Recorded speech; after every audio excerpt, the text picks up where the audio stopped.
Hello, everyone. I'm Elena, and I am so excited you're joining me today. If you've been following along, you know we're on a mission to help you not just learn English, but to live it, to breathe it, and to speak it naturally and confidently every single day. In our last episode, we dove headfirst into the fascinating world of American English idioms and slang, phrases that truly make you sound like a local. Well, today, we're building on that foundation, unlocking another absolutely vital key to authentic communication: phrasal verbs. If you've spent any time learning English, you've definitely encountered phrasal verbs.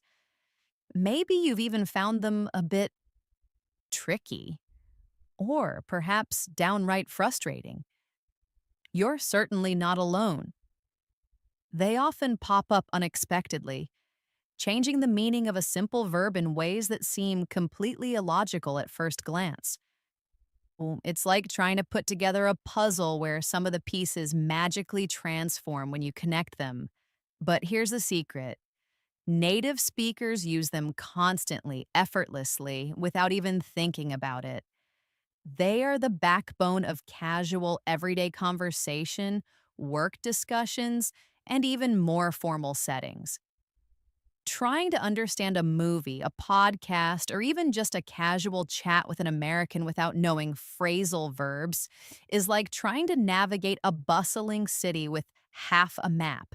You might get the general picture, but all the crucial details, the nuances, the emotion, they just won't click. You'll miss the jokes, misinterpret intentions, and find yourself saying things that sound a bit too formal or stiff. That's why today is so incredibly important. We're going to demystify phrasal verbs once and for all. We'll explore exactly what they are, why they're so common, and most importantly, we'll break down some of the most essential ones you absolutely need to know to truly speak like a local. We'll cover their precise meanings, see them in action with plenty of real life examples, and give you clear practice prompts so you can immediately start integrating them into your own speaking.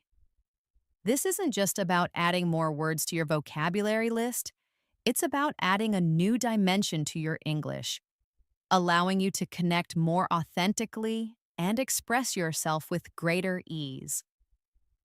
By the end of this extensive episode, my goal is for you to feel a significant shift in your understanding and confidence.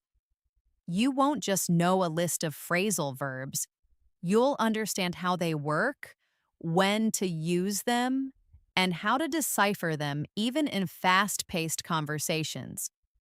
This is all about taking your English from good to great, from understandable to authentically fluent. So, whether you're a beginner struggling with the basics or an advanced learner looking to polish your native like sound, get ready. Grab your notepad, open your mind, and let's unlock the immense power of phrasal verbs together. This is going to be incredibly valuable for your English journey. Let's get started. All right, let's begin by tackling that fundamental question that often makes learners scratch their heads. What exactly is a phrasal verb? At its simplest, a phrasal verb is a combination of a verb. That's your action word, like go, take, put, look, and a small word that we call a particle. This particle is usually a preposition, words like on, off, up, down, out, in, with, for, at, or sometimes an adverb, which often looks just like a preposition, adding to the confusion, I know. But here's the crucial point.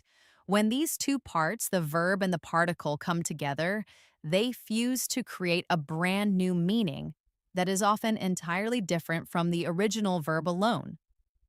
This new meaning is what we call idiomatic, meaning you can't usually guess it by just understanding the individual words. Let's illustrate this with a very common verb: look. Standing alone, look simply means to direct your eyes. Pretty straightforward, right? But watch what happens when we add a particle. If I say, look up, Now, this doesn't just mean to literally direct your eyes upwards towards the sky or the ceiling, though it certainly can mean that in its literal sense, and we'll talk about that important distinction later. More commonly, as a phrasal verb, look up means to search for information, typically in a book, a dictionary, or online. I need to look up this new vocabulary word. Now, if I add a different particle like look for, this combination means to search or to try and find something. I'm looking for my car keys. And if I say look after, this phrase means to take care of someone or something, to supervise them. Could you look after my cat while I'm on vacation? Do you see the incredible transformation? The single verb look becomes three totally different concepts, each with its own unique meaning, just by adding a small, seemingly insignificant word. This is the magic, and yes, the initial challenge of phrasal verbs. They're like mini idioms, small linguistic puzzles that, once solved, unlock a wealth of natural expression and allow you to understand English in a much deeper, more authentic way. Now, a quick note on grammar that you'll encounter but don't need to overthink. Phrasal verbs can be transitive, meaning they take an object, for example, I picked up the book, or intransitive, meaning they don't take an object, like the plane took off. And some transitive phrasal verbs are separable, which means you can put the object between the verb and the particle, pick the book up, while others are inseparable, meaning the verb and particle must stay together. Look after your sister. The most important thing for you right now isn't to memorize these grammatical terms, but to learn the phrasal verbs in context with their typical usage. By hearing and practicing them in natural sentences, you'll naturally absorb which ones are separable or inseparable and when the object goes in the middle versus at the end. We'll focus on natural usage as we go through plenty of examples. The reason phrasal verbs are so incredibly prevalent in American English, especially in spoken language, is that they often replace more formal or Latin-derived single verbs.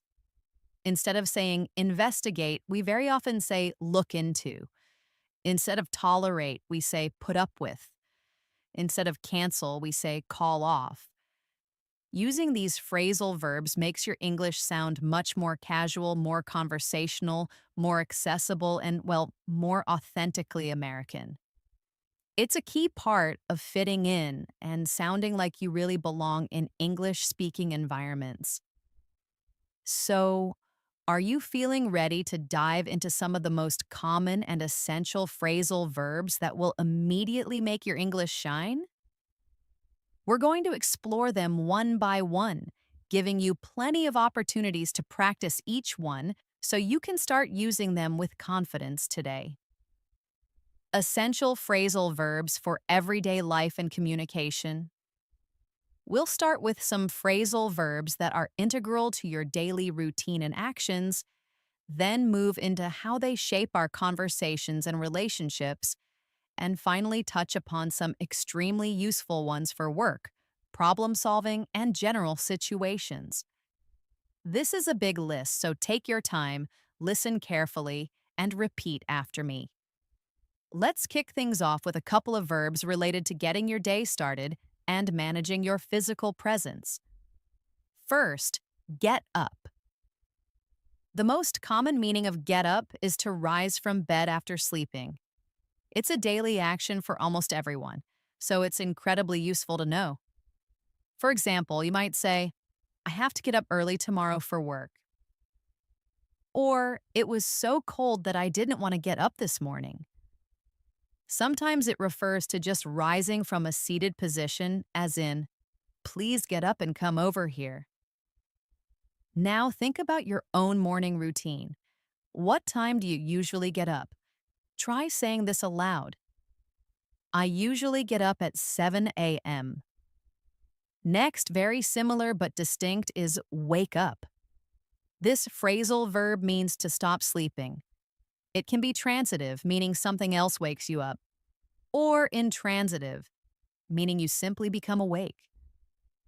For instance, I often wake up before my alarm clock goes off. Or the loud thunder woke me up during the storm. You might ask a friend, did you wake up feeling refreshed this morning? Consider what helps you become fully awake in the morning. Try saying, a cup of coffee helps me wake up in the morning. Now let's talk about those actions we do every day involving our clothes and accessories. We have put on. This means to place clothes, accessories, or even makeup on your body. It's an essential part of getting dressed. You could say, it's getting cold outside. I need to put on a sweater. Or, she likes to put on some music while she cooks. You can also use it for things like sunscreen. Don't forget to put on sunscreen before you go to the beach. Imagine you're getting ready to go out. Try saying, I'm going to put on my new jacket. The opposite action is take off. This phrasal verb means to remove clothes or accessories from your body, but it has another very common meaning for airplanes. So, for removing something, please take off your shoes before coming inside the house. Or, he took off his glasses to clean them. And for airplanes, the plane is scheduled to take off from the runway in about 10 minutes. Or, we waited for hours for our flight to take off. Consider what you typically do when you get home after a long day. Say, I always take off my shoes as soon as I get home. Moving to actions around the house or with objects and even learning, let's discuss pickup. This is a very versatile phrasal verb with several key meanings. First, it means to lift something from a surface. You might say, can you pick up that pencil from the floor for me? Or, the baby is learning to pick up toys. Second, it means to collect someone from a specific place. For example, I need to pick up my kids from school at 3 o'clock. Or, could you pick me up from the airport tonight? Third, it can mean to learn something new, easily or informally, often just by being exposed to it. She picked up a lot of Spanish while she was traveling in Mexico. Or, it's amazing how quickly children pick up new languages. Think about something you need to collect or a skill you'd like to learn. Try saying, I need to pick up some bread from the bakery. Or, I hope to pick up some new cooking skills. The opposite action for transporting people or items is drop off. This phrasal verb means to deliver something to a place or to take someone to a place and leave them there. It also has a common informal meaning of falling asleep. For example, I'll drop off the dry cleaning on my way to work. Or, can you drop me off at the library, please? In a more casual sense, I was so tired after work, I almost dropped off while watching TV. If you're giving someone a ride, how would you offer to take them somewhere? Say, I can drop you off right in front of the building. And for making spaces tidy, clean up. This phrasal verb means to make a place tidy, neat, and free of dirt or mess. You might hear, we need to clean up the kitchen after this big meal. Or, let's all help to clean up before our guests arrive. If you're doing a big project, it took us all weekend to clean up the garage. After finishing a task that made a mess, you might say, okay, time to clean up this whole area. Now let's explore some phrasal verbs related to searching, discovering, and understanding information. First, find out. This means to discover a fact or a piece of information, often something that was previously unknown. For instance, I need to find out when the store closes today. Or, did you find out who won the game last night? You might tell someone, don't worry, we'll find out the truth eventually. If there's something you need to know, how would you express that? Say, I'll find out all the details and let you know. Another important one is look up, which we touched on briefly. Its primary idiomatic meaning is to search for information, specifically in a book, a dictionary, or on the internet. It can also mean for a situation to improve. For example, for searching, if you don't understand the word, you should look it up in a good dictionary. Or, I need to look up her address before we go. For improvement. After a difficult year, things are finally looking up for her business. When you encounter an unfamiliar term, what's a good strategy? Try saying, I'll look it up online later. Moving into phrasal verbs for interaction and communication, we have talk over. This means to discuss something thoroughly, often in order to make a decision or reach an agreement. You might say, let's talk over the proposal during lunch tomorrow. Or, we need to talk over the pros and cons of this decision very carefully. If you have something important to discuss with someone, how would you suggest it? Say, can we talk this over sometime soon? Another useful one is point out. This means to direct attention to something, to indicate something, or to mention something important. For example, she pointed out a mistake in the report. Or, he always likes to point out interesting details when we're hiking. You might tell someone, let me point out a few key features of this product. If you want to draw someone's attention to a specific detail, say, I'd like to point out a few things. And for when you need to return a call, call back. This means to return a phone call. It's a very common phrase in daily communication. You could say, I missed your call. I'll call you back in 5 minutes. Or, could you ask him to call me back when he's free? I'm busy now, but I'll call back later. If you need to return a call, say, I'll call her back right away. When someone isn't speaking loudly enough, you use speak up. This means to speak more loudly or clearly. For instance, I can't hear you. Could you please speak up? Or, the microphone wasn't working, so he had to speak up a lot. If you need someone to be louder, you might say, it's a bit noisy here. Could you speak up? And to quickly review something, read through. This means to read something from beginning to end, often quickly, or to check for errors. You might say, I need to read through this report before the meeting. Or, please read through your answers before submitting the test. If you're quickly checking a document, say, I'll just read through these notes. Now let's explore some phrasal verbs often used in social settings, relationships, and daily interactions. First, get along with.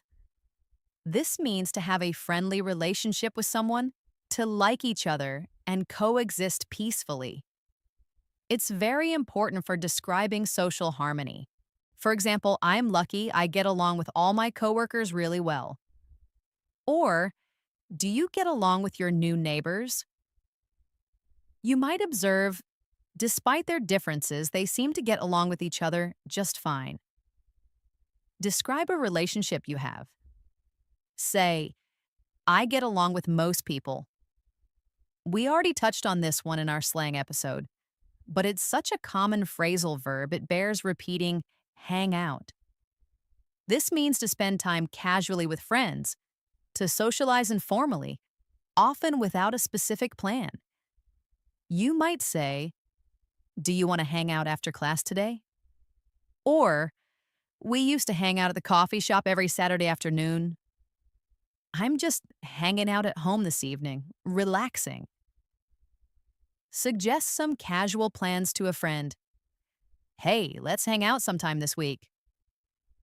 Another one that bridges casual slang and common phrasal verb usage is chill out. This means to relax, to calm down, to take it easy. It's often used as an imperative. For instance, I just want to chill out at home this weekend and watch movies. Or if someone is stressed, hey, you need to chill out a bit. Don't worry so much about it. When you want to relax, say, I'm just going to chill out today. And for when someone comes to visit, come over. This means to come to someone's house or location, usually for a visit. You could say, why don't you come over to my place for dinner tonight? Or, my friend is going to come over later to help me study. Invite someone to your home. Feel free to come over anytime this weekend. Now, for those moments when things go wrong in a relationship, break up. The most common meaning of this phrasal verb is to end a romantic relationship. It can also mean to separate into smaller pieces or for a phone connection to become unclear. So, for relationships, they broke up after 5 years of dating because they wanted different things.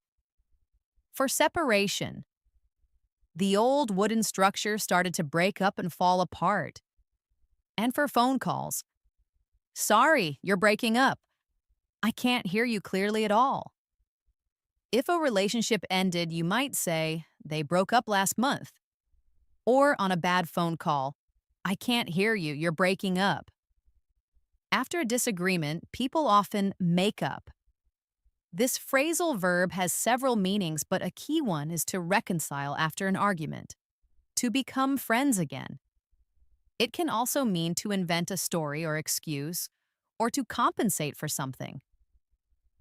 For reconciliation, after their big fight, they quickly made up and apologized to each other. For inventing, he likes to make up wild stories to entertain his friends. For compensation, I'll work extra hours to make up for the time I missed last week. After a disagreement, you might say, let's make up and move on. And for unexpected encounters, run into. This means to meet someone by chance, unexpectedly. It can also mean to encounter a difficulty or problem. You might say, I ran into my old high school teacher at the grocery store yesterday. Or, we ran into some unexpected problems during the renovation project. If you meet someone you know unexpectedly, say, I ran into a friend from college downtown. Sometimes relationships go sour and people fall out. This specifically means to have an argument with someone and stop being friendly with them. To have a disagreement that causes a rift. For example, my sister and I sometimes fall out over small things, but we always make up quickly. Or they fell out over money and haven't spoken since. If you've had a disagreement with someone, you might say, we fell out about that topic last week. Now let's look at some important phrasal verbs for work, tasks, problem solving, and managing your responsibilities. These are crucial for professional and practical communication. First, put off. This means to postpone or delay something, to procrastinate. It's a very common verb to describe delaying tasks. You could say, don't put off your homework until the last minute. It's better to do it now. Or, we had to put off our vacation until next year because of work. He always puts off difficult decisions, which makes things worse. If you're delaying a task, what might you say to yourself? Try. I really need to stop putting off that phone call. Next, carry out. This phrasal verb means to perform or execute a task, a plan, or an order. It implies completing something that has been assigned or decided. For instance, the construction team will carry out the new building design next month. Or, he was instructed to carry out the safety procedures precisely. They need to carry out more research before making a final decision. If you're completing a task according to instructions, say, I need to carry out these instructions carefully. Then we have figure out. This means to understand or solve something or to find a solution to a problem often through thinking or analyzing. You might say, I can't figure out how to use this new software. It's too complicated. Or can you help me figure out what went wrong with this report? We need to figure out a better way to organize our files. When you're trying to solve a puzzle or a mystery, say, I'm trying to figure out this riddle. Another common one is set up. This phrasal verb has a few important meanings. First, to arrange or establish something, like a meeting, a business, or equipment. For example, let's set up a meeting for next week to discuss the project. Or, they set up a new coffee shop downtown last year. Did you set up the projector for the presentation? Second, it can mean to trick someone or cause them to be in a difficult or bad situation, often unfairly. You might hear, I feel like I was set up for failure in that project. I didn't have enough resources. If you're organizing an event, say, I'll set up the chairs for the party. To indicate completion, we often use wrap up. This means to finish or complete something, especially a task or a meeting. It also means to cover or enclose something. So for completion, let's wrap up this meeting and go home. It's getting late. Or, I need to wrap up this project by Friday afternoon. For covering, make sure to wrap up warm before you go outside. It's freezing. When you're finishing a task, you might say, all right, let's wrap up this discussion. A challenging but vital phrasal verb is give up. This has two primary meanings. First, to stop trying or to surrender. Second, to stop doing or having something, often a habit. For stopping effort. No matter how difficult your English learning journey gets, never give up. Or the team refused to give up even though they were losing. For stopping a habit, he gave up smoking 5 years ago and he feels much healthier now. Or, I'm trying to give up eating so much sugar. If you're facing a challenge, say, I'm not going to give up on this. And for when you really need to focus, knuckle down. This means to apply oneself seriously and diligently to work or a task, especially after a period of not doing much or procrastinating. For instance, I really need to knuckle down and study for my exams if I want to pass. Or, it's time to knuckle down and get this report finished by the deadline. If you have a lot of important work to do, say, I need to knuckle down and get this done. When you want to reduce something, cut down on. This means to reduce the amount or frequency of something. It's often used with habits or consumption. You might say, I'm trying to cut down on coffee, I drink too much. Or, the doctor advised him to cut down on fatty foods. If you want to reduce a habit, say, I should really cut down on screen time before bed. Understanding the nuance. Phrasal verbs versus a literal verb plus preposition combinations. This is where some of the common confusion often comes in. Remember, a phrasal verb creates a new, often idiomatic meaning when the verb and particle combine. But sometimes a verb simply takes a preposition to indicate a literal direction or relationship, and in those cases, it's not a phrasal verb. The particle simply acts as a normal preposition. Let's revisit look up to illustrate this important distinction. Phrasal verb. I need to look up this new word in the dictionary. Here, look up means to search for information. You couldn't guess that meaning from look, direct eyes, and up, upwards, literally. The meaning is new. Literal verb. Preposition. I looked up at the beautiful stars in the night sky. Here, looked is the verb, and up is simply a preposition indicating direction. You literally directed your eyes upwards. The meaning is entirely literal and predictable. Here's another great example to help you understand. Go over, phrasal verb. This usually means to review or examine something carefully. Let's go over the plan one more time to make sure we didn't miss anything, meaning review. Go over, literal verb. Preposition. This means to physically move from one side to another. The adventurous dog went over the fence to chase a squirrel, meaning crossed over. The key is to ask yourself, does the combination of the verb and the particle create a meaning that I couldn't easily guess by just understanding the verb and the particle separately in their literal sense? If the answer is no and the meaning is just the sum of its parts, it's probably a literal verb and preposition combination. If the answer is yes and the meaning is transformed, it's likely a phrasal verb. Don't worry if this feels tricky at first. It's a very subtle point even for advanced learners. With consistent exposure, active listening, and dedicated practice, you'll start to develop an intuitive feel for it, just like native speakers do.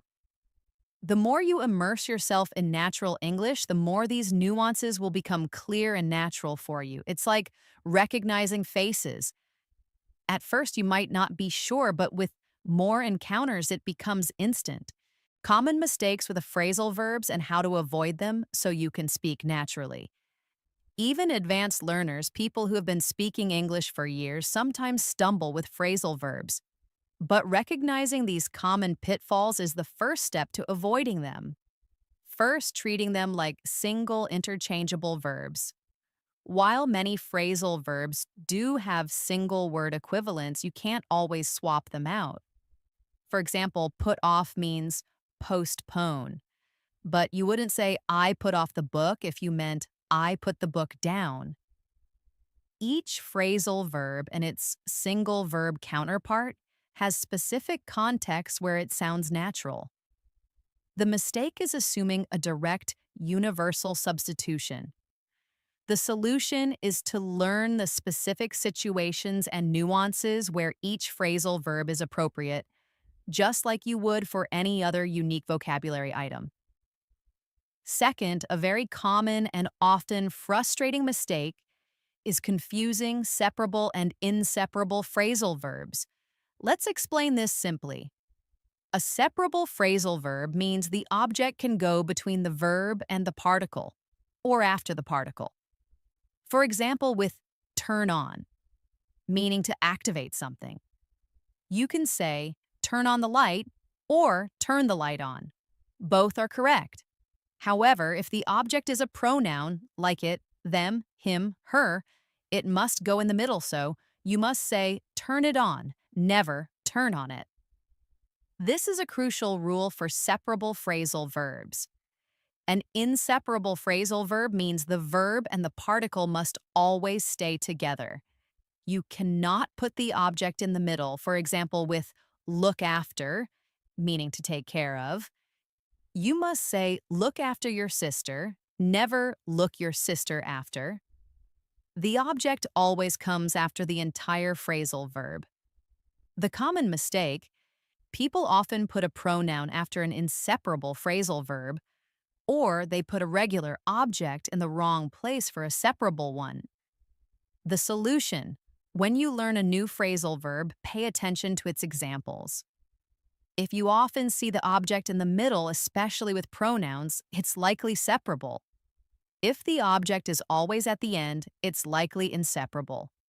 With pronouns and separable phrasal verbs, just drill that rule. The pronoun always goes in the middle. Think pick it up, turn it off, call him back. Third, over-reliance on literal meanings.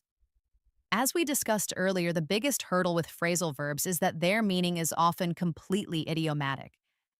Don't try to guess the meaning of run into, meaning to meet by chance, based on run, move quickly, and into, entering, literally. You'll get confused. You might imagine someone physically running into a wall. The mistake, translating word for word instead of understanding the combined meaning. The solution, Always learn the idiomatic meaning of the phrasal verb as a single combined unit. Treat it like a new vocabulary word that just happens to have two or more parts.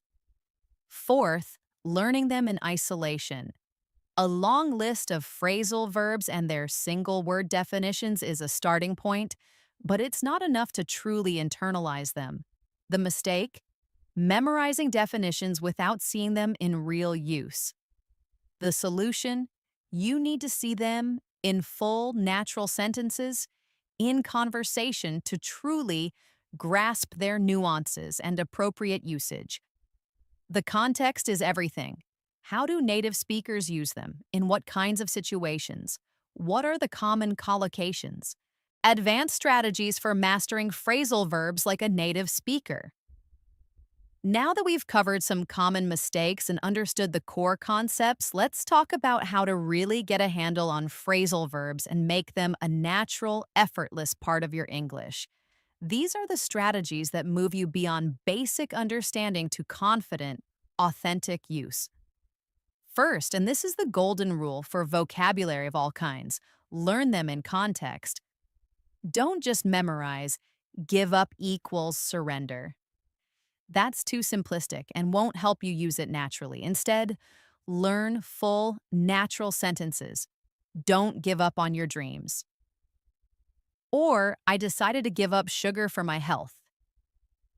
When you learn a new phrasal verb, make it a habit to find at least 3 different example sentences using it in various natural ways. You can use reliable online dictionaries, Google image search, which often shows captions with context, or even dedicated phrasal verb learning resources. The more you see and hear them in real sentences, the stronger the connection will be in your brain. Second, engage in active listening and observation. Watch and listen intently. This means going beyond just passively watching American movies, TV shows, podcasts, and YouTube videos. Instead, actively listen for these phrasal verbs. When you hear one, pause, rewind, listen again. Try to understand the specific context. Who is saying it? What is the situation? What's the overall mood of the conversation? This kind of active engagement trains your ear and your brain to recognize them in real time. Shadowing, this is a powerful technique. After hearing a phrasal verb used in context, try to repeat the entire sentence or phrase exactly as the native speaker said it. Mimic their intonation, their rhythm, their speed. This physical act of speaking helps your mouth and brain get used to producing these combinations naturally and fluently. It builds muscle memory for speech patterns. Third, keep a dedicated phrasal verb journal or digital document. Don't just rely on memory. Dedicate a specific section of your notebook or a digital file just for phrasal verbs. For each new phrasal verb you learn, write down the phrasal verb itself, its primary meanings, and most importantly, the example sentences you found or even better, created yourself. This active writing process helps cement them in your memory in a meaningful way. You're creating a personalized reference guide. Fourth, group phrasal verbs thematically or by particle. This can make the learning process feel more organized and less overwhelming. By theme. Learn phrasal verbs related to a specific topic that's relevant to you. For instance, you could focus on travel phrasal verbs like take off, check in, see off, get away, drop off, or work phrasal verbs like set up, carry out, call off, knuckle down, wrap up, figure out. This makes them easier to recall when you're in a specific situation. By particle. Sometimes understanding the core meaning or common tendencies of a particle can provide helpful clues. Up often suggests completion, increase, or ascent. Think clean up, complete the cleaning. Wake up, become fully awake. Speed up, increase speed. Down often suggests reduction, decrease, or descent. Think turn down, reduce volume. Slow down, reduce speed. Sit down, move to a lower position. Out often suggests external movement, revelation, or completion. Think find out, discover externally. Go out, leave the house, run out, use up completely. Off often suggests separation, departure, or removal. Think take off, remove clothing, drop off, leave someone, call off, cancel, separate from plans. While this isn't a hard and fast rule for every phrasal verb, it can provide useful hints and connections as you build your understanding. Fifth, create your own examples. This is one of the most effective ways to truly internalize phrasal verbs. Instead of just memorizing the examples I've given you today, actively think about your own life, your own experiences, and create sentences using the new phrasal verbs. The more personal the connection you have to the sentence, the easier it will be to recall and use that phrasal verb naturally. For instance, for put off, think about something you often put off. I always put off doing laundry until Sunday evening. Or for pick up, I need to pick up my friend from the airport next week. Sixth, and perhaps most importantly, use them actively and don't be afraid to make mistakes. The only way to make phrasal verbs a natural part of your active vocabulary is to use them. Start with the ones you feel most comfortable with, perhaps the ones you heard most frequently today.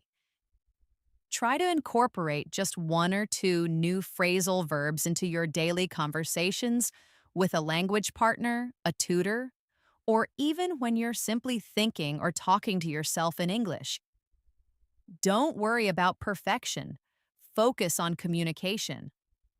Mistakes are an absolutely essential part of the learning process. They show you where you need to improve, and they help your brain solidify the correct usage. Don't let the fear of imperfection stop you from experimenting and actively trying out these powerful phrases. Finally, review regularly. Like all new vocabulary, phrasal verbs can fade from your memory if not reviewed consistently. Use flashcards, spaced repetition apps, or simply review your phrasal verb journal periodically. Consistent exposure and active recall are your best friends in mastering these tricky but rewarding parts of English. You have done an amazing job today, diving deep into the intricate and incredibly useful world of phrasal verbs. We've defined them, explored dozens of essential ones for daily life, understood the crucial difference between phrasal verbs and literal combinations, addressed common mistakes, and now you have a powerful set of strategies to master them. Remember, learning phrasal verbs is truly a journey, not a sprint. The goal isn't to learn every single phrasal verb overnight. That would be absolutely impossible. The goal is to gradually incorporate the most common and useful ones into your active vocabulary, making your English sound more natural, more confident, and truly more American. Each one you master is another step closer to speaking English exactly the way you want to. The key takeaway for today, the most important action you can take, is to start small, listen actively, and practice consistently. Pick just 3 or 5 phrasal verbs from today's extensive episode that you want to focus on this week. Write them down, create your own unique example sentences that relate to your life, and then, most importantly, actively try to use them in your English conversations. You'll be absolutely amazed at the difference it makes in how natural and confident you sound. Your dedication to improving your English is truly inspiring, and I'm so grateful to be a part of your learning journey. If this episode brought you significant value and helped clarify phrasal verbs for you, please remember to show your support by giving us a thumbs up right now. Leaving a comment below to tell me one new phrasal verb you're excited to start using this week, and absolutely subscribing to our channel. Hitting that bell icon will ensure you never miss a new episode, as we're here daily to help you on your English learning path. You can also find a treasure trove of additional resources and past episodes right here on our channel to continue your progress. Keep practicing, keep immersing yourself, and keep embracing the incredible journey of mastering English. You're doing great, and I'm so proud of your commitment. I'll catch you in the next one. Happy learning!